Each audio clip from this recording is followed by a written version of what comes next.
أعوذ بالله السميع العليم من الشيطان الرجيم بسم الله الرحمن الرحيم السلام عليكم ورحمة الله وبركاته الحمد لله رب العالمين وبه نستعين نحمده ونستعينه ونستغفره ونعوذ بالله من شرور أنفسنا ومن سيئات أعمالنا من يهده الله فلا مضل له ومن يضلل فلا هادي له أشهد أن لا إله إلا الله وحده لا شريك له وأشهد أن سيدنا محمدا عبده ورسوله اللهم صل على سيدنا وحبيبنا وشفيعنا وزخرنا وقروتنا ومولانا محمد صلى الله عليه وسلم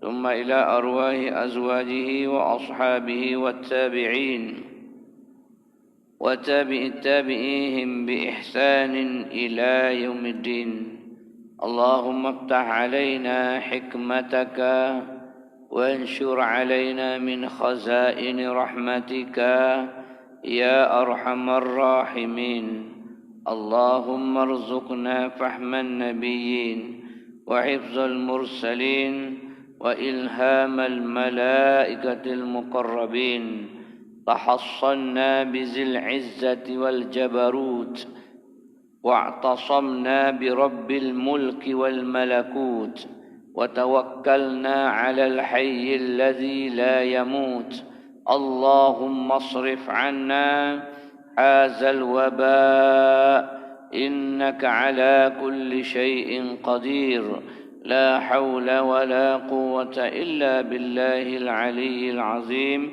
بسم الله الذي لا يضر مع اسمه شيء في الأرض ولا في السماء وهو السميع العليم والحمد لله رب العالمين ثم أما بعد.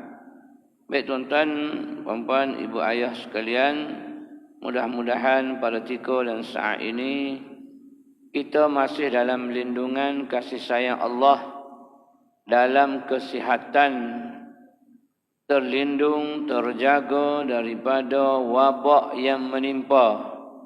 Maka doa yang ketiga dalam mukaddimah saya tadi, itu doa yang dianjurkan oleh alim ulama untuk dibaca ketika mana wabak menimpa ataupun penyakit yang berjangkit menimpa suatu kawasan negeri ataupun daerah, negara dan sebagainya.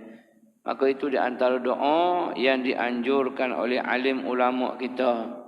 Kalau kita baca seorang, tahassantu. Bila kita baca ramai, tahassanna bizil izzati wal jabarut wa'tasamtu birabbil mulki wal malakut wa tawakkaltu 'alal hayyil ladzi la yamut Allahumma isrif 'anna hadzal waba' innaka 'ala kulli syai'in qadir. 3 kali pagi, 3 kali petang ataupun malam. Dia merupakan satu terapi besar ataupun antibiotik yang paling power untuk menghindarkan penyakit yang menular. Yang menular sekarang, yang duk heboh-hebohnya ialah corona. Jenama Toyota zaman dulu, corona virus. Yang akan datang Datsun virus. Yang terkini pula akan mari pula Serena Wildfire virus. Itu lagi mahal. Pening untuk lelaki duk mikir.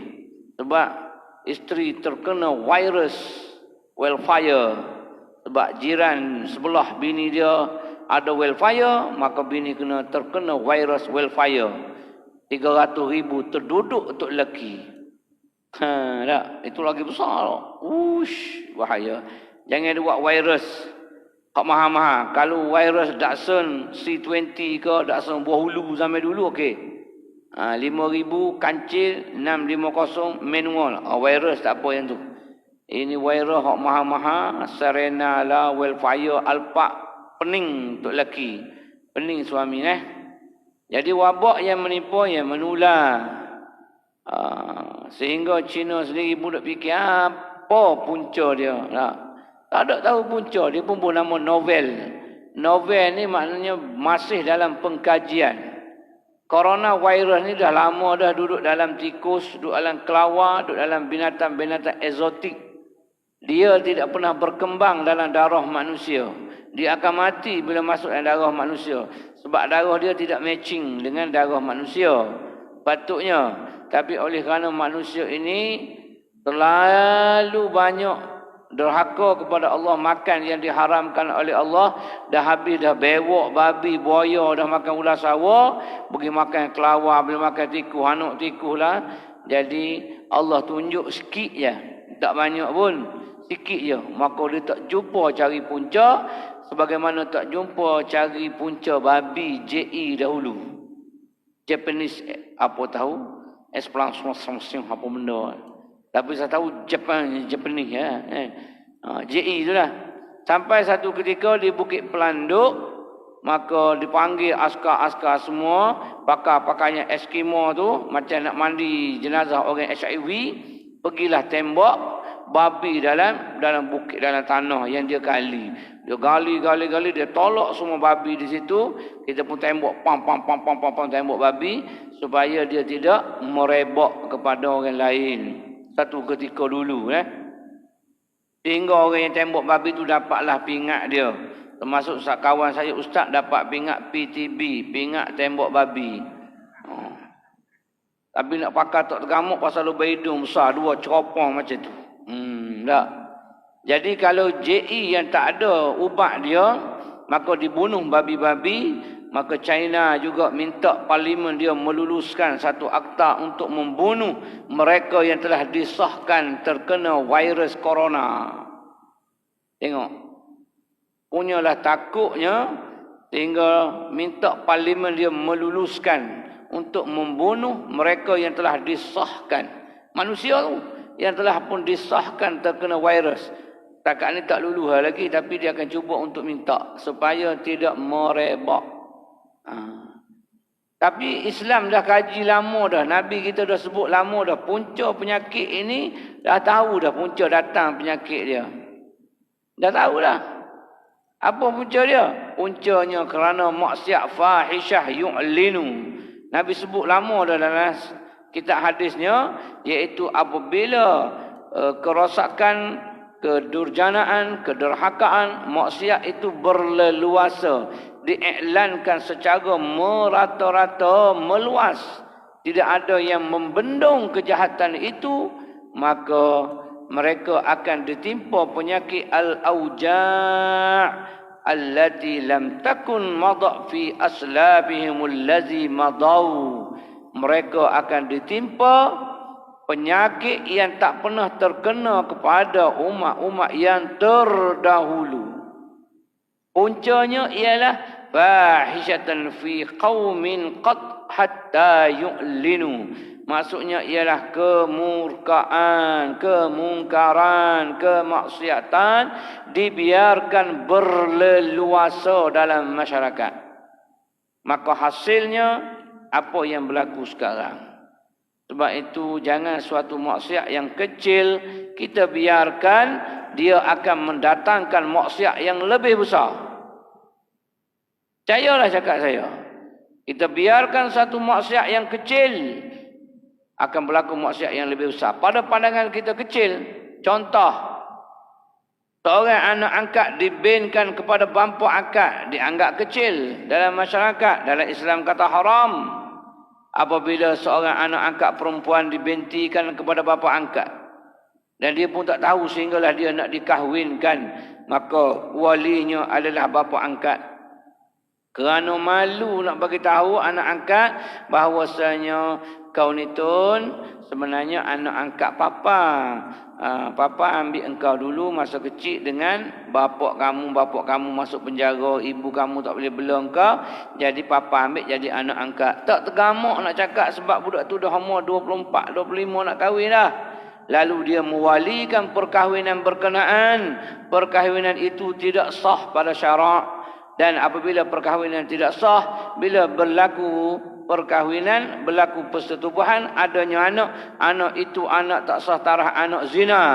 Kemudian anak itu berkahwin pula, maka diwalikan pula oleh bapa yang tidak sah. Maka berterusanlah perwalian dan tidak sah, berlakulah zina itu berkurung-kurung lamanya. Nampak? Kita reda nampak mudah. Tapi itulah dia. Kalau kita reda dengan maksiat yang sikit ni, dia akan bawa rentetan maksiat yang lebih besar lagi. Itu kalau anak perempuan. Kalau anak lelaki, dia akan melibatkan pewarisan pusaka. Apabila anak lelaki angkat dibinkan kepada kita, bila kita mati, kita ada anak perempuan seorang, maka dia akan ambil dua bahagian tadi. Anak angkat oleh kerana dia pun tak tahu, orang kampung pun tak tahu, kita binkan kepada kita. Kita dah meninggal, tak ada orang tahu. Anak perempuan kita yang tahu. Anak perempuan tadi kata apa? Dia dapat satu bahagian sahaja. Anak lelaki yang angkat tadi dapat dua bahagian kerana dibinkan kepada ayahnya. Walhal dia itu hanyalah bapa angkat. Sedangkan anak angkat langsung tak dapat dua bahagian. Dia langsung kosong. Dia tak ada pembahagian dalam harta pusaka dalam Islam. Kau nak bagi bentuk hibah masa hidup ataupun wasiat wajib 1/3 daripada harta. Kalau tidak diambil 2/1. Kalau kita tinggal 3 juta, maka 2 bahagian akan diambil oleh anak lelaki angkat tadi. 1 bahagian dapat kepada anak perempuan kita yang sebenar. Tak adil.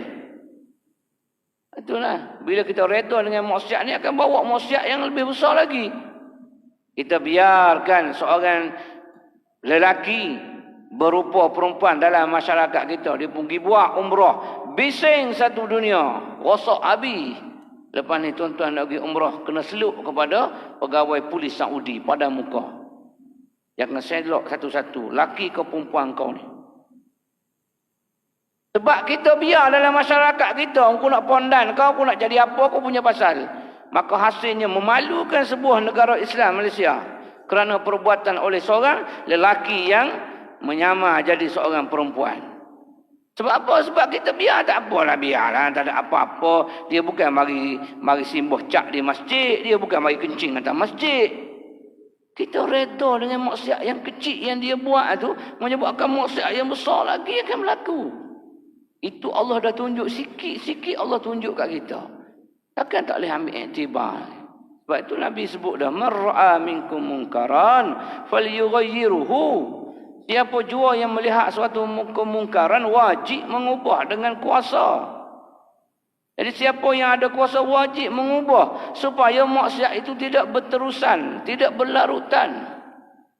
Kita biarkan anak muda bersembang 2-3 pagi di tempat lorong-lorong gelap, di celah-celah rumah kita biarkan.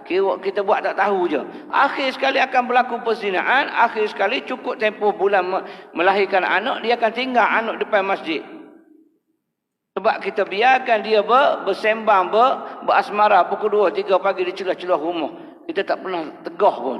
Ini patut tanya, ini anak siapa ni?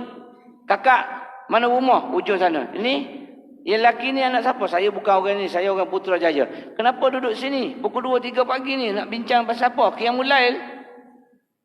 Lelaki perempuan, umur 20-an, Qiyamul Lail, kepala otak hang. Bagi penampar sendiri kalau berani ya, kan? Kalau takut panggil JKK kau, panggil ketua blok ke apa ni. Saya tak tahu ni dia tak anak simpulan, aku pun tak kenal. Panggil, okey, awak balik. Kalau tidak aku panggil polis.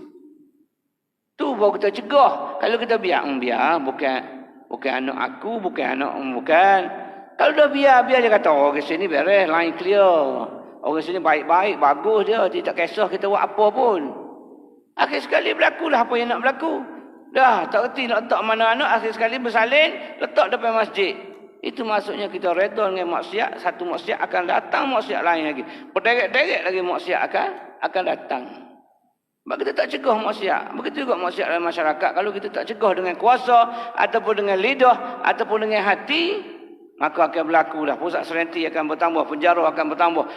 Bagai-bagai akan bertambah lagi. Sebab setiap jenayah itu akan bertambah. Maksiat akan makin banyak, makin banyak, makin banyak. Sebab daripada kecil lagi kita tak bendung dia. Semua sekali. Semua sekali bertanggungjawab, bukannya majlis agama saja, bukan jabatan agama saja, bukan qadi, bukan mufti, bukan ustaz saja, semua anggota masyarakat. Saya tak ada kuasa lah ustaz, saya tak nak ubah. Nasihat, saya tak reti dah nasihat. Tak boleh rasa benci dengan hati. Sebab tu Nabi kata, ubah dengan kuasa, kemudian ubah dengan lidah, ubah dengan hati. Wadzalika adhaful iman, hati itulah selemah-lemah iman kamu. Bagaimana nak ubah kejahatan dengan hati? Kamu jangan reda. Sekurang-kurangnya bangkitlah malam berdoa kepada Allah Subhanahu wa taala, ya Allah, dalam taman aku ni banyak sangat maksiat yang berlaku, ya Allah. Aku tak reda, ya Allah, tapi aku tak ada kuasa. Aku tak reda, aku tak mampu nak nasihat mereka, ya Allah. Aku mampu berdoa kepada Engkau, ya Allah. Lindungilah, ya Allah, kampung aku, taman aku daripada maksiat yang berlaku, ya Allah. Bukakanlah hati mereka semua, ya Allah, mendapat hidayah petunjuk-Mu, ya Allah. Bangkit gak sembahyang hajat 2 rakaat, tanda benci kepada maksiat. Barulah balik jumpa Allah Ta'ala, nanti kamu selesai masalah. Kalau tidak, ya Allah, saya tak ada kuasa. Saya bukan presiden mana-mana. Saya bukan yang berhormat. Saya tak ada kuasa. Lidah, saya ada lidah tapi saya tak boleh nak nasihat macam ustaz-ustaz. Saya orang biasa, ya Allah. Kamu tak boleh berdoa kepada aku supaya maksiat itu tak berlaku? Nak jawab apa? Apa nak jawab dengan Allah Ta'ala? Saya tak pandai berdoa. Atau kecek, bersembang pandai? Takkan tak boleh nak cakap, nak berdoa. Doa kod Melayu boleh, kod Jawa boleh, kod orang putih boleh, kod Cina boleh, bahasa Wuhan pun boleh. Nak jawab apa? Sebab tu Nabi bagi 3 peringkat terus. Kuasa, lidah, hati. Semua kena. Dalam bab maksiat ni semua kena. Tak ada tunjuk ke orang. Akulah. Pihak berkuasa lah, kerajaan yang kena. Bukan kerajaan saja kena, yang kau pun kena juga. Semua kita ni bertanggungjawab. Kalau semua pakak-pakak tengok pakak bertanggungjawab, clear masalah. Tapi oleh kerana kita bangau, engkau lah, tak apalah, bukan keluarga aku, bukan sepupu aku, biarlah dia sak dadah nak apa pun. Bila pak budak dadah curi motor kita, barulah kita nampak, ni hasilnya.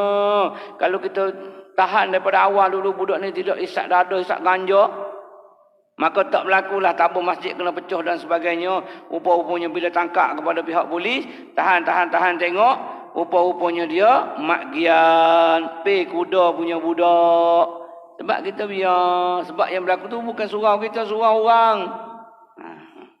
Sebab tu tanggungjawab ini adalah tanggungjawab semua. Jadi penyakit yang berlaku sebenarnya puncanya, kata Nabi SAW, kita biarkan maksiat itu berlaku secara terang-terangan.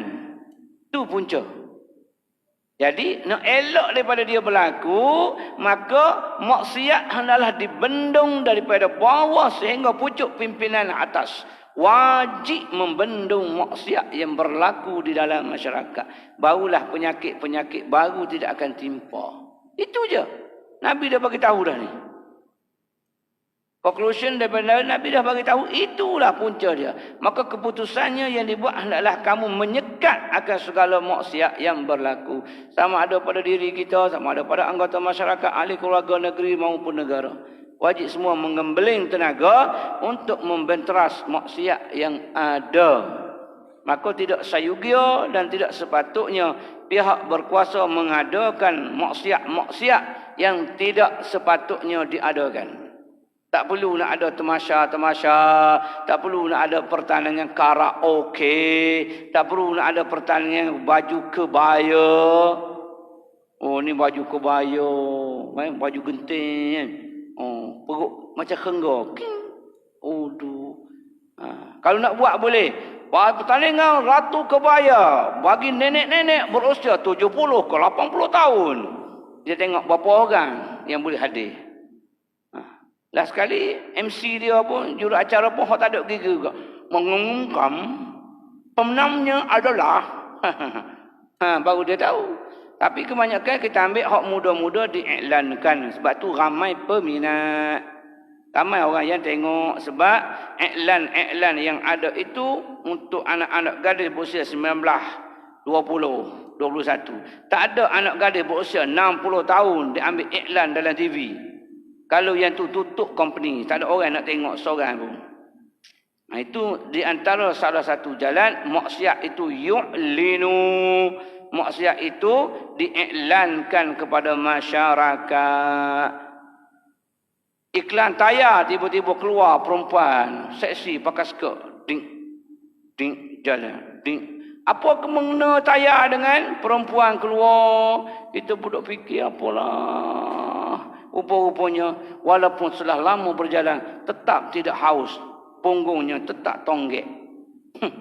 Itu lah jawapan dia. Apa kena mengena tayar dengan perempuan? Nak juga orang perempuan keluar iklan tayar. Kita pun akak kepiah tak tepi tengok. Ingat kau tengok tayar, duk tengok kau tu, hak tayar sebelah lagi.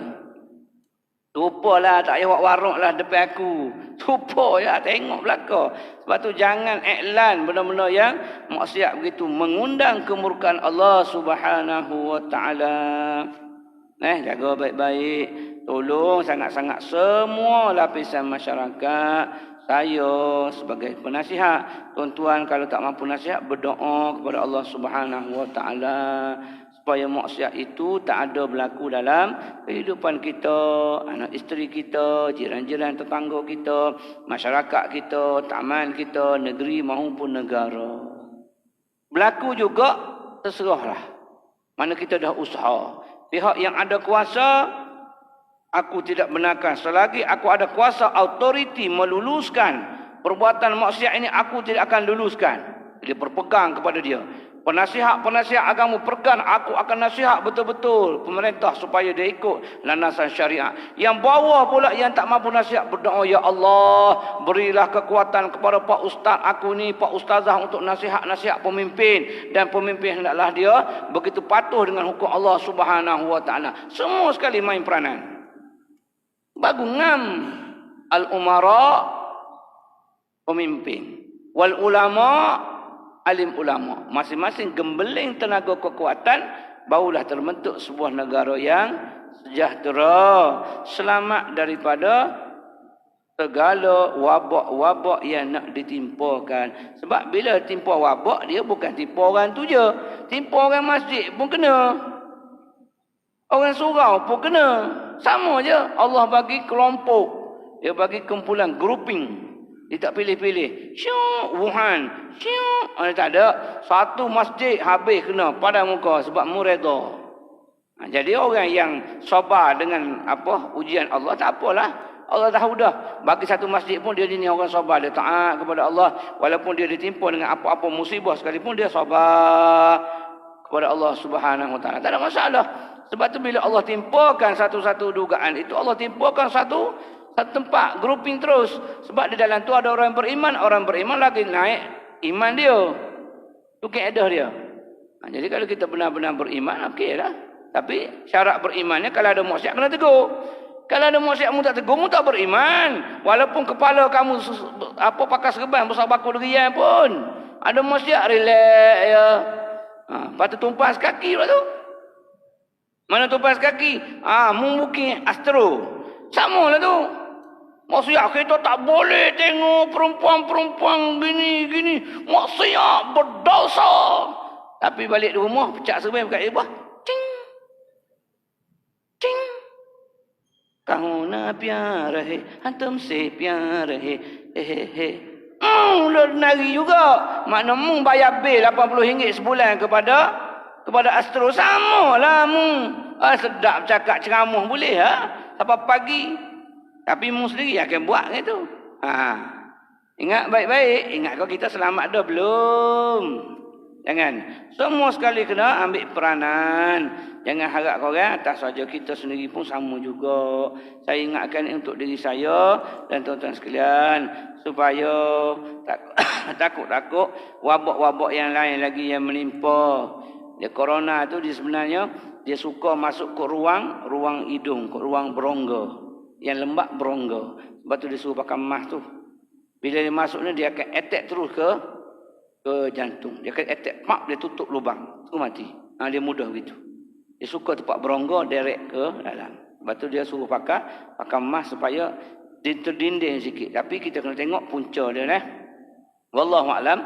Tengok kepada Syama'il Muhammadiyah. Mudah-mudahan dengan kita mendekati Rasulullah sallallahu alaihi wasallam memberi kekuatan motivasi untuk kita lebih banyak beramal dengan segala perintah Allah Subhanahu wa taala. Baik, kita tengok sedikit dari bab yang berkaitan dengan yang lepas dalam bab makanan Rasul sallallahu alaihi wasallam. Yang ini kita tengok daripada minuman baginda Rasul sallallahu alaihi wasallam. Anna Nabi sallallahu alaihi wasallam syariba min zamzamin wa huwa qa'imun. Allah baginda Rasul sallallahu alaihi wasallam, riwayat Ibnu Abbas mengatakan Nabi meminum zam-zam itu hal keadaannya berdiri. Satu riwayat. Riwayat yang kedua menyatakan raaitu Nabi sallallahu alaihi wasallam daripada Amr bin Syu'aib. Baginda Rasul sallallahu alaihi wasallam yashrabu qa'iman wa qa'idan. Nabi minum dalam keadaan berdiri dan dalam keadaan duduk. Maka riwayat ini yang menyatakan dua-duanya sahih. Keadaan berdiri masa bila, duduk masa bila. Maka riwayat menyatakan qa'iman itu ialah ketika mana Nabi minum air zam-zam. Wa qa'idan, dan duduk itu kita minum air biasa. Itu beza dia. Sebab itu kalau tengok kat Mekah, kalau kita minum air zam-zam, kita boleh berdiri. Ambil berdiri ada kiblat. Az-zamzam lima syuribalah. Zam-zam ikut apa yang kita niatkan. Tapi tak ada lah minum segelas tu terus apa yang kita nak dapat terus. Sedap lah macam tu jadi atromen. Bertukar. Tukar. Tidak begitu tuan-tuan. Kenalah. Bukan sekali minum bertukar. Hari ini aku nak sampai ke Masjid Kiblatan ni. Pun minum air zam-zam. Sampai Kiblatan ni. Jangan macam tu. Biar masuk akal. Maksudnya niat apa yang kita minum dengan zam-zam, mudah-mudahan dia memberi keberkahan kepada kita. Bila ada keberkatan, kita rajin ibadat kepada Allah, lalu terbukalah segala hijab-hijab yang ada. Pintu-pintu kebaikan, pintu rezeki akan terbuka untuk kita. Kena ada usaha, bukan sekali minum tu. Walaupun Nabi kata az-zamzam lima syuribalah. Zam-zam ikut apa yang kita niatkan. Betul apa yang kita niatkan, tetapi bukannya jalan alatul terus, bahkan dia kena konsisten selalu, ambil keberkatan daripada situ. Jadi hal keadaan boleh berdiri dan juga boleh duduk, tapi kebanyakannya Nabi minum dalam keadaan duduk. Saqaitun Nabi sallallahu alaihi wasallam min zamzam fashariba wa huwa qa'imun. Ini masih Ibnu Abbas lagi, iaitu mengenai air zam-zam yang dituangkan kepada Nabi sallallahu alaihi wasallam dalam keadaan Nabi itu qa'imun, berdiri. Sebab apa? Sebab dia depan tangga Nabi itu dia ada satu dia panggil, kalau kita macam labu air tu kan, tapi dia buat daripada kulit binatang. Ada buat daripada kulit kambing kecil. Kalau kulit unta tu dia besar, dalam tu dia takung air. Dia takung air, dia gantung depan rumah. Jadi bila nak minum, dia tuang macam tu. Duduk dalam beg gantung macam tu. Dia ada sini, dia ada teropong. Gitu. Jadi bila nak minum, dia akan tolak. Buka sini, minumlah sini. Jadi nak duduk macam mana? Sebab benda tu tinggi. Jadi terpaksalah Nabi SAW minum dalam keadaan berdiri. Tapi dalam tu diisi air zam-zam. Dia ada satu beg daripada kulit unta. Dia gantung situ. Dia gantung gitu. Bila nak minum, dia tolak punggung ni. Minum. Semua orang boleh minum daripada lubang yang satu. Dia tak ada ambil, buang ni, bubuh. Straw lain pula dah. Sebab tu dia, orang Arab ni dia banyak asabiyah. Banyak perkauman, maksudnya kekuatan orang dia tu macam orang Kelantan. Orang Kelantan jumpa geng dia tinggal habis kawan yang lain tak. Dia kecek bahasa dia dah. Lama tak jumpa menata beruk ni. Beruk apa semua kali. member tak ada tinggal dah. Sebab dia bukan nak tinggal, tapi dia kenegerian dia tu tinggi. Macam orang Arab. Orang Arab tinggi kenegerian. Walaupun mu doktor, mu pensyarah, mu datuk, mu YB pun, kalau dari Jumaat tu dia akan tolak tu labu air. Hari Jumaat dia akan tolak labu air. Kalau Mekah kita tengok orang bawa air Zam-Zam, pagi dia dak labu air, dia akan buka minum. Guguk letak, tutup, tolak orang sebelah pula, orang sebelah minum pula. Jadi air daripada bibir dia terkena di ni. Jadi itu yang kasih sayang dia tu. Semangat dia jadi gitu. Semangat dia kuat. Maka Nabi SAW pun sama juga. Jadi Ibn Abbas tolak tolak gini. Maka keluarlah air, Nabi minum. Tu lepas balik, tutup balik. Orang lain mari pula tolak sini. Gitu. Jadi benda tu gantung tinggi di beranda rumah. Bila gantung tinggi, bila nak minum kena berdiri ya. Dan dalam tunya kebanyakannya diisi dengan air Zam-Zam. Anna Nabi sallallahu alaihi wasallam kana yatanaffasu fil ina'i salasa idza syariba wa yaqulu huwa amra'u wa arwa. Kata dia daripada hadis daripada Anas bin Malik khadam Nabi sallallahu alaihi wasallam, baginda Rasul sallallahu alaihi wasallam menarik nafas sebanyak 3 kali di luar bekas minumannya semasa minum. Baginda berkata cara ini lebih menyihatkan dan memuaskan. Maksudnya kalau minum ni, Nabi bernafas di luar dulu. Ya tanafas, menarik nafas 3 kali di luar. Ambil dulu baru Nabi minum. Lepas tu, dia bernafas pula di luar. Jangan bernafas di dalam bekas ataupun tempat minum. Di luar. Satu. Yang kedua, jangan teguk. Kalau kita main bola, main futsal, panas-panas kita, dahaga kita, hausnya kita, betulan pula orang sediakan air sirap. Air sirap ada ais. Ataupun bandung cincau. Bubuh pula jak besar. Ni. Kup. Kup. Bunyi. Kup. Kup. Nampak ni. Biji halkung. Kup. Kup. Lembu tengok terkejut. Pasal lembu tidak serakus manusia. Lembu tak rakus. Tapi manusia yang rakus. Baik tuan-tuan Okey. Bagi mereka yang berdoa selepas nida, Nabi menyebut siapa yang berdoa aqibah ataupun selepas nida, selepas azan, dengan doa Allahumma rabba hazihi da' hingga akhir, maka wajiblah ke atas mereka, patutlah atas mereka aku beri syafaat aku yaumal qiyamati. Hadis sahih tu. Maknanya patutlah aku beri syafaatku pada mereka pada hari kiamat. Maka di antara jalan untuk dapat syafaat Nabi SAW pada hari kiamat ialah jawab azan doa dengan doa. Jawab azan dan juga doa azan. Lepas tu kalau katalah kita tengah ambil sembahyang sebagai contoh, azan berkumandang.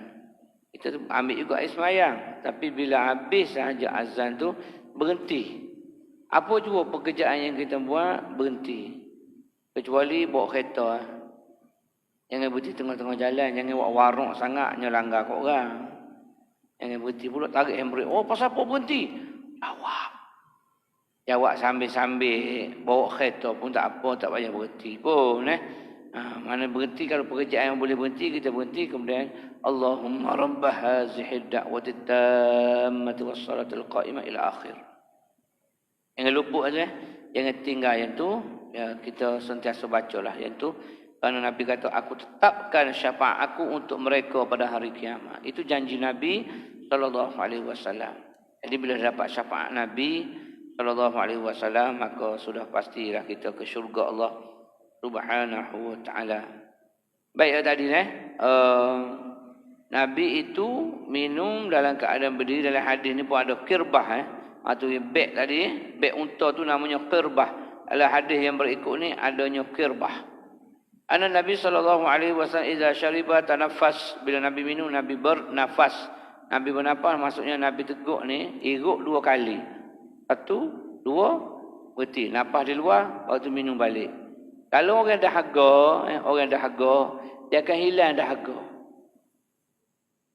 Yang jadi orang penat letih dari main bola, bila dia teguk, gup, gup, gup, dia tak akan hilang haus dia. Sebab air tu lalu, tak ada rasa. Enzim air liur sebenarnya tak boleh nak membaca apa air yang dia minum. Tak nak rasa. Cincau ke, air kelapa ke, laju sangat. Gup, gup, gup, setengah baldi habis. Ambil orang lain pula. Gup, gup, gup, setengah baldi pula. Air liur kata, air menatang pun ngilim pala. Jadi ia akan jadi racun. Sebab itu bila diminum teguk, secara tegukkan macam tu, dia tidak akan menyihatkan, bahkan dia akan menyakitkan. Sebab dahaga tak hilang, bahkan perut dia akan jadi penuh. Jadi orang Kelantan panggil skok.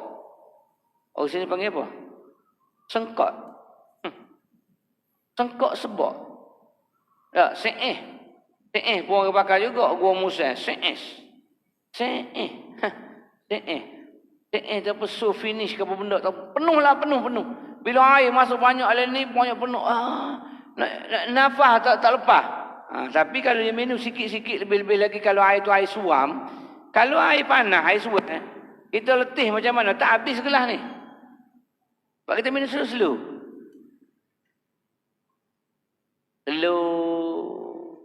Tapi kalau gup dia tak akan rasa ni. Enzim air liur tu tak boleh nak baca apa benda lah ni. Tu gitu. Nabi tak nafas 2 kali teguk. Berhenti. Kena minum pula. Barulah dia sihat.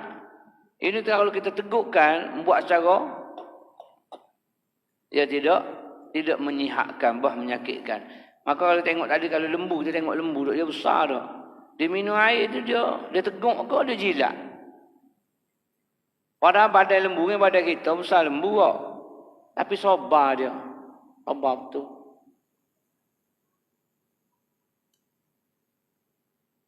Tak pernah bela lembu ke?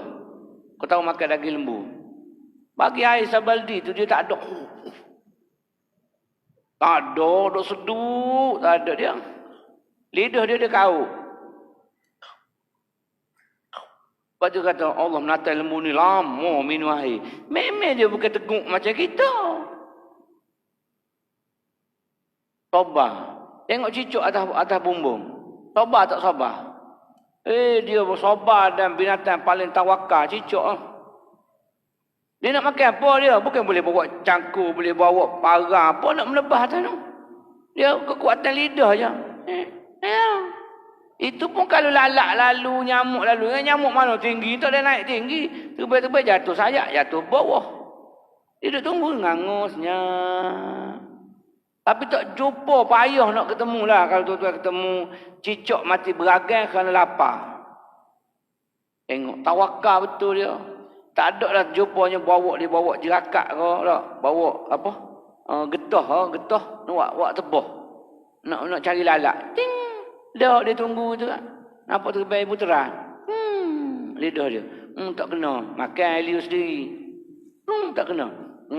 Makan air liur sendiri. Tapi tak jatuh-jatuh ke bawah. Kita lastik pun tak jatuh. Dia relax. Pun naik. Lepas-lepas begok tak kepala kita. Tawakal betul cicak dia. Sabar betul dia. Dengan lidah dia tu. Dia makan, dia minum waktu je. Mana ada makanan lain lagi? Oh kita ya Allah. Kalau Abu Lahab hidup pun Abu Lahab kejut tengok kita makan. Ya tu Lahab lebih pada Abu Lahab dia tu ni. Abu Lahab kejut. Ini hak mana dia tu ni? Ya Allah, pelahak betul. Jadi makan minum pun Nabi ada step dia, apatah lagi kalau makan. Dalam hadis yang berikutnya, dakhala alayyan Nabi sallallahu alaihi wasallam fa syariba min qirbatil mu'allaqah qa'iman faqumtu ila fiha faqata'tuhu. Daripada Abi Abdurrahman Abi Amrah, daripada datuknya Kabsyah. Dakhala alayyan Nabi datang ke rumahnya. Maka Nabi telah meminum daripada qirbah. Tu. Qirbah yang saya cerita adalah berjana daripada kulit binatang yang ada muncung di depan dia tu, mu'allaqah, benda tu tergantung. Qa'iman, hal keadaan Nabi berdiri. Faqata'tu ila fiha faqata'tuhu. Faqumtu ila fiha faqata'tuhu. Aku berdiri pada muncung yang bekas Nabi minum lalu aku potong. Ni Nabi minum sini aku kerak ni. Aku kerak muncung ni. Ini ada dalil yang kedua, litabarruk, untuk ambil berkat daripada sisa minuman Nabi. Sebab tu kita tengok orang simpan rambut Nabi, orang ambil apa ni, sepatu Nabi, orang ambil serban Nabi, semua untuk ambil tabarruk. Jadi rupanya tabarruk ni dah berlaku pada zaman Rasul sallallahu alaihi wasallam lagi. Rasulullah tak larang mana-mana tu dibenarkan. Sahabat potong ni, potong tempat minum tu, potong ambil simpan. Untuk apa? Untuk tabarruk, keberkatan. Sebab tu orang India bila dia pergi ke Mekah, dia tak boleh balik air Zam-Zam. Tidak dibenarkan buat balik air Zam-Zam sebab air Sungai Ganges dia lebih bersih. Jadi kalau buat balik dia akan dibuang. Tak ada lepas mana-mana pun dibuang. Kita di Malaysia ni boleh lagi. Walaupun bising sekejap pun tak haram. Didenda kerana menjual air Zam-Zam dan sebagainya. Itu sebab ada sindiket palsu dan sebagainya. Wallahualam lah. Sekarang pun yang balik umrah pun rasa boleh lagi. Boleh tak? Boleh lagi daripada Arab Saudi. Buat balik. Walaupun yang berlaku tipu air ni di Saudi lagi sebenarnya. Kalau di Malaysia ni rangkaian dia di sana pun dah berlaku dah. Dia refill, dia ambil air biasa je. Bukan setakat hak tipu, kita tertipu pun ada. Tepi-tepi pintu nak masuk Masjidil Haram tu, itu bukan air Zam-Zam. Drinking water, dia dah tulis tu, drinking water. Berebut kita, dia ambil. Ingat kau air Zam-Zam. Berbotol-botol lah. Oh seronok dia. Allah tak payah pergi ambil atas bukit jauh. Sini je dekat air Zam-Zam. Mana? Tu. Bukan air Zam-Zam tu drinking water. Memanglah drinking water je. Air Zam-Zam untuk diminum. Kepala otak hang. Kau terjemah tak betul. Air Zam-Zam dia ada khusus. Az-Zam-Zam li syarab faqat dia tulis. Zam-Zam untuk minum sahaja dia akan tulis itu. Dia akan tulis Zam-Zam for drink. Kalau drinking water tu air biasa yang telah disejukkan lalu penyah sejukkan sahaja. Itu sebenar. Kita tertipu di sini. Kita pun packing tipu, bubuh halai kain ihram, bubuh halai beg kagok balik. Adik-beradik kita. Adik-beradik kata, niatlah lillahi ta'ala untuk buka pintu hati. Minum habis genuk dah. Tak buka pintu hati. Mana buka pintu hati? Air pahit besi. Engkau tipu adik-beradik engkau. Apa benda? Air itu air untuk minum, bukan air Zam-Zam. Jadi orang India, bila tak boleh, ni saya pergi tahun 96 lagi tu, dia tak boleh, dia ambil kain yang macam kain kaki, yang macam kain kapan tu. Lalu dia pergi basah di telaga Zam-Zam di bawah, masa tu boleh buka lagi. Basah-basah dia lipat-lipat, dia pun jemur. Jemur sepanjang-panjang dinding. Kering, dia pun lipat-lipat, dia rendam pula. Jemur kering, lipat-lipat, rendam pula. Sampailah bila dia balik, maka dia balik kampung dia bawa balik kain kaki tu lah. Kain kaki tu dia akan balik kampung dia akan potong. Dia akan potong, cebisan itu dibahagikan kepada saudara mara dia lah. Jadi bila nak minum, dia ambil air khirkun tadi, cebisan kain bekas Zam-Zam tadi, dia akan celup dalam air biasa. Celup sekejap dia pun angkat, lalu minum. Itu dia simpan, kering kan. Begitulah dia celup. Untuk dapat keberkatan tu. Sebab Sungai Ganges dia tak dibenarkan untuk bawa balik. Itu orang dia sendirilah yang cerita yang boleh cakap orang putih. Mencakap Melayu payah sikit lah, cakap orang putih. Sebab dia tidak dibenarkan untuk bawa balik air Zam-Zam. Itu nak sebutnya tabarruk. Nak ambil keberkatan. Jadi sini boleh ambil keberkatan daripada bekas minum Nabi sallallahu alaihi wasallam. Begitu juga yang lain. Kalau kita tengok ada keberkatan pada guru-guru yang mursyid dan sebagainya. Saya ingat Tuan Guru Datuk Harundin. Saya berguru dengan dia sebelum kematian dia dulu. Di Darussyifa. Bila kuliah macam ni, sengaja kita akan letak beberapa biji gelas. Bubuh-bubuh air. Kita duduk depan gitu. Dia pakai minum sini. Dia pun tinggal. Dia akan minum ni sikit, tinggal. Habis dia turun je berebut serbu ni. Untuk ambil tabarruk, keberkatan sahaja. Kalau masih ada guru-guru yang mursyid, yang ada keberkatan, rebutlah peluang. Ada keberkatan, mudah-mudahan dia memberi syafaat kecil kepada kita nanti. Mudah-mudahan. Sebab tu kita tengok, kalau orang tahnik budak, dia akan cari orang alim betul. Dia akan cari orang alim. Dia tak cari kumpulan Metallica, heavy metal. Tak ada betul. Walaupun dia penyanyi sendiri. Aku penyanyi ni. Tapi anak aku ni aku nak suruh Tok Bilal tu paling kurang. Tok Bilal masjid. Dia kan bawa pergi kat Bilal masjid. Bawa ke rumah air Zam-Zam. Mam. Bilal. Tolong ni. Ini anak saya, cucu saya ni. Nak tahnik sikit. Sebab apa boleh cari orang alim juga. Di hati dia. Hasrat sebenarnya. Naluri dia tu. Dia nak jadikan anak cucu dia orang alim. Kenapa dia tak suruh orang yang heavy metal sama metal dengan dia? Orang main gitar pakai gigi. Tak ada. Dia akan cari orang alim. Tak ada Tok Imam. Dia akan cari Tok Bilal pun janji orang masjid. Untuk buat tahnik. Untuk belah mulut. Mana nak ambil keberkatan daripada orang tu. Ambil keberkatan. Sebab tu orang tukang belah mulut ni sebenarnya ada peranan kepada anak tu juga. Ada. Kalaulah dia jenis cakap banyak, insya-Allah budak tu akan cakap banyak. Kalaulah dia belah mulut tu pendiam, budak tu yang dibelah mulut tu akan jadi pendiam. Dia ada kaitan sebenarnya. Sebab tu dia belah, dia ambil air liur dalam, ataupun dia gigit-gigit kurma baru dia suap. Maka dia ni akan mengalir kepada dia ni. Tu. Sebab tu suruh cari orang alim. Kalau boleh orang hafiz, yang mana lidahnya lisan Arab. Kita nak macam tu supaya anak-anak kita tu walaupun kita tidak alim mana, budak tu akan ada keberkatan daripada syekh-syekh, masyaikh dan sebagainya. Dia jadi seorang yang alim. Kita tinggalkan dia bila kita mati nanti, dia jadi anak yang soleh dan juga solehah yang sentiasa doakan untuk kita bila kita mati. Betul kita nak dia alim. Nak kita dia baik-baik. Itu sebenarnya. Sebab tabarruk untuk ada keberkatan. Maka daripada ni dalil menunjukkan benda yang berkat itu boleh kita ambil daripada orang-orang yang alim. Contohnya ialah Nabi SAW. Ada riwayat kata Nabi saja orang lain tak boleh. Itu pandangan dia. Wali pandangan ulama yang kedua kata boleh. Janji dia ada keberkatan. Dan dua hadis yang terakhir ini ialah mengenai ialah tayyib. Qala Rasulullah sallallahu alaihi wasallam salasun la turaddu al-wasa'id waz-duhnu wal-labanu. Tiga benda yang tidak boleh ditolak adalah bantal, minyak wangi dan juga susu. Hadis ini ialah hadis sahih hasan. Hadis hasan riwayat At-Tirmizi. Dan riwayat yang lain pun ada juga, iaitu hadis yang sahih daripada Bukhari mengenai kana Anas bin Malik la yaruddu at-tayyib wa qala ana inna Nabi sallallahu alaihi wasallam kana la yuraddu at-tayyib. Nabi tak pernah menolak air wangi yang orang bagi kat dia.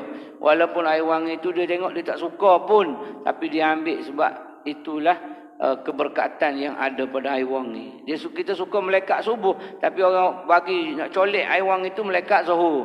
Kita Allah jugalah jangan, walaupun tak sama dengan kehendak kita. Sebab Nabi tak pernah tolak air wangi, Nabi tak pernah tolak batal, Nabi tak pernah tolak akan susu ataupun makanan yang dihulurkan oleh sahabat-sahabat. Nabi tak tolak, Nabi ambil. Walaupun Nabi tak suka, tapi Nabi ambil juga sebagai nak jaga hubungan. Kan kisah Nabi makan 5 masam daripada Yahudi tu kan. Perempuan Yahudi nak test Nabi, nak tengok ya kau Nabi ni. Bagi 5 hak paling masam sekali. Bagi pak kat Nabi pun kopek. Relax, ngap. Senyum sambil sembang. Makan lagi. 3 biji, selesai. Sampailah Yahudi tu dalam hati dia. Tak kena juga lah tu Muhammad ni. Tak ada marah sikit abuk pun. Cuma sahabat lain ya Abu Bakar, Umar rasa jadi pelik. Bila Nabi tak pernah tak hulur makanan kepada sahabat. Cuma bila Yahudi tu bagi 5 atau 3 biji ni, Nabi tak hulur pun. Nabi ambil, Nabi kopek, puak. Muka tu macam manis. Bila Yahudi tu pergi, sahabat kata, ya Rasul pelik betul kau hari ni. Makan 5 tak semua langsung kat aku. Biasanya aku dulu yang dapat. Kata Umar. Kalau kita tak lama dah tu, nak mati dah tu lah. Maka tak bagi. Kamu tahu tak? Kalau aku bagi kamu, nescaya Yahudi ni makan pelempang rumah tadi. Sebab masam. Masam terlalu masam. Macam 5 orang tu, 5 nipis tu. Apa dalam budu. Punyalah masamnya. Tapi, kalau aku bagi kat kau, kau akan marah, dia akan kecil hati. Jadi aku makan juga, aku buatlah manis. Walaupun mula tu masak. Aku tidak nak menyakiti hati dia. Riwayat kata akhirnya Yahudi itu akhirnya dia masuk Islam kerana pekerti Nabi yang jaga hati orang kafir. Macam tu sekali. riwayat katalah, wallahu alam. Maka dalam bab ni maksudnya Nabi orang bagi apa pun Nabi akan ambil. Hatta kalau isteri masuk tak sedap macam mana sekalipun dia tak pernah kata masih, tak ada. Masih taruh mana pun dia akan panggil, ya Umairah, mari makan dengan aku, wahai sayangku, wahai bidadariku, wahai yang merah jambu. Mari makan sekali dengan abang ni, lama tak makan sekali. Makan. Ya Allah, ya Rasul, masihnya sup aku buat ni. Minta maaf ya Rasul lah, minta maaf aku tak buat lagi. Kalau kita masihnya. Lagi garang terbalik tadi. Lagi garang selalu. Sejak aku nikah dengan 40 tahun. Masih nak suruh aku mampu cepat nak nikah, nak berlaki air lah tu. Aduh. 40 tahun pada sekali tu baru masing. Itu pun kebetulan saja. Anak kita hodok universiti balik. Hodok asrama tahfiz balik. 3 anak perempuan balik semua sekali. Dia tengok mendidih gula. Dia pun bubur garam. Dia pun masuk bilik mandi nak sembahyang Zuhur. Mari hok tengah pula. Tak buat apa kot. Bubur pula. Bak mama pesan tadi bubur lah garam. Mama tak buat apa-apa lagi. Nanti empuk daging baru masuk garam. Masuk bilik air. Mari hok basuh pula. Mama pesan tadi bubur. Dia kena 3 orang 3 sudu tak masing. Masing lah 3 orang pakai bubur belakang. Jadi sekali tu masing papa dia sabar lah. Panggil mari belakang anak-anak, isteri. Cuba rasa makan. Allah masih minta maaf lah papa. Minta maaf lah walik. Salah bubur. Kakak bubur garam. Kakak bubur 1 sudu. Adik bubur 1 sudu. Ni Angah bubur 2 sudu setengah. Ambil. Habis selesai masalah. Tapi oleh kerana kita tak sabar, belajar kita syama'il pun, kena. Bini kata, serupa tulah, sama je. Belajar tak belajar, serupa je ustaz. Tapi biar dia belajar dulu. Biar dia belajar dulu. Bukan disuruh jadi Nabi, tapi perangai macam perangai Nabi. Begitulah. Mudah-mudahan 2 tajuk besar yang kita belajar mengenai minum Nabi dan juga mengenai wangian-wangian Nabi SAW boleh kita beramal bersama. Untuk orang perempuan boleh berwangi untuk suaminya di rumah sahaja. Adapun untuk mari ke masjid, keluar ke pejabat, sekadar untuk hilang bau ketiak gagak sahaja. Bolehlah sekadar tu bubuhlah untuk hilang virus corona tu, bubuh fumakilah dengan reset sikit, okeylah. Orang lain tu takut menyebabkan orang lain teringat-ingat, bau cek dah wangi dalam list ni. Tak bau cek dah tak hijau. Sampai cek dah tak hijau pun orang pejabat tahu sebab tak bau perfume dia dalam lift. Sebab kalau dia mari seminggu lah bau yang sama. Cek dah mari dah ni. Bau cek dah tu orang kena dalam lift. Tapi kalau tak bau, cek dah tak mari lagi ni. Siapa macam tu sekali orang kena cek dah. Adapun cek dah itu tidak ada kena-mengena yang hidup atau yang mati, hanya rekaan semata-mata. Wallahu alam, sekadar itu dulu tuan-tuan. Mudah-mudahan kita sentiasa dalam rahmat dan kasih sayang Allah. Jangan lupa doa yang saya baca tadi tu, baca 3 kali pagi, 3 kali petang. Kalau tak ingat awak tadi, search dalam Google, tengok dalam internet, itu samalah. Daripada guru kita, iaitu doa menghilangkan wabak yang menular. Tolong amalkan 3 kali pagi, 3 kali malam. Mudah-mudahan kita sentiasa dalam rahmat kasih sayang Allah Subhanahu wa taala. Aqulu qawli hadza wa astaghfirullah azza li wa lakum. Assalamualaikum warahmatullahi wabarakatuh.